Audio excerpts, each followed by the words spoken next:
প্রিয় দর্শক, আজ আমরা এসেছি একটা মটরশুঁটি খেতে। বিশাল বিস্তৃত এক এলাকায় মটরশুঁটি চাষ করা হয়েছে।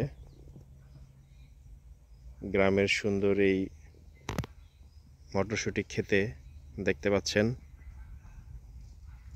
বিশাল বড় এলাকা জুড়ে মটরশুঁটির চাষ করা হয়েছে।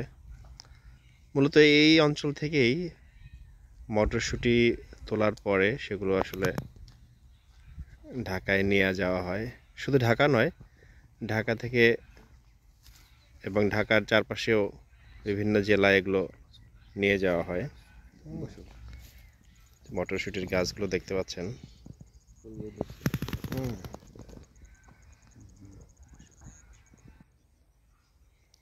কিছুটা বড় হচ্ছে, বেশ ভালোই বড় হয়েছে। আরো হয়তো মাস দুয়েক লাগবে।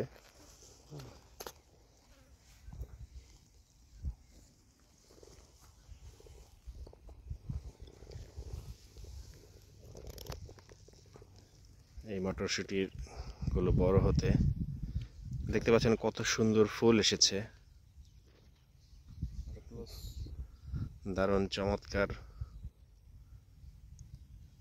এই মটরশুঁটি গাছগুলো।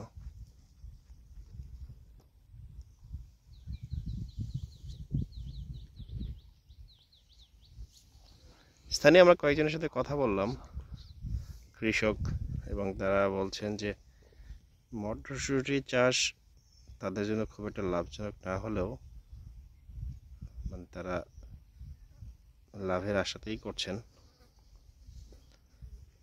কারণ এখান থেকে ঢাকার দূরত্ব খুব বেশি নয় এবং কাছাকাছি সময়ে তারা ঢাকায় পৌঁছাতে পারেন এই সবজিগুলো। এখানে শুধু মটরশুঁটিই নয়, আশেপাশের বেশ কয়েকটা জমি আমরা দেখলাম, সেখানে বাঁধাকপি, ফুলকপি, মরিচ, তারপরে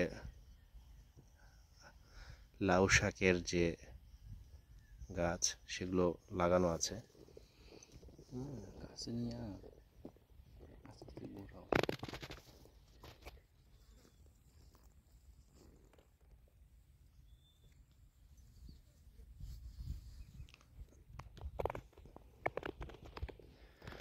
গ্রামীণ এই পরিবেশে আসলে এমনিতেই আপনাদের মন ভালো হয়ে যাবে। ছবিতেই দেখতে পাচ্ছেন বাতাসে কত সুন্দর দুলছে গাছগুলো। এখানকার পরিবেশটা এরকম যে এখানকার মানুষ, মাটি, জমি সব কিছু মিলিয়ে অন্যরকম একটা প্রাকৃতিক পরিবেশ, একেবারেই মন ভালো করে দেওয়ার জন্য যথেষ্ট। ঢাকা থেকে খুব বেশি দূরে নয়, আমরা কলাতিয়া পার হয়ে হজরতপুর গ্রামের দিকে এসেছি। সেখানে এই সুন্দর গ্রামীণ পরিবেশ, জমি, ক্ষেত খামার, কৃষির যে ছবিগুলো আমরা আপনাদেরকে দেখাচ্ছি।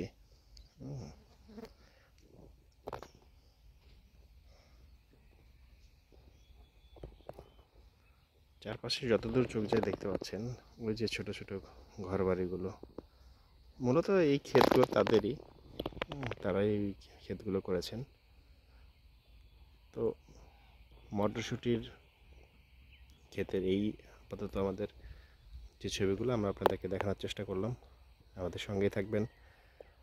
পরবর্তী ভিডিওতে নিশ্চয়ই আমরা অন্য কোনো ছবি আপনাদেরকে দেখাবো।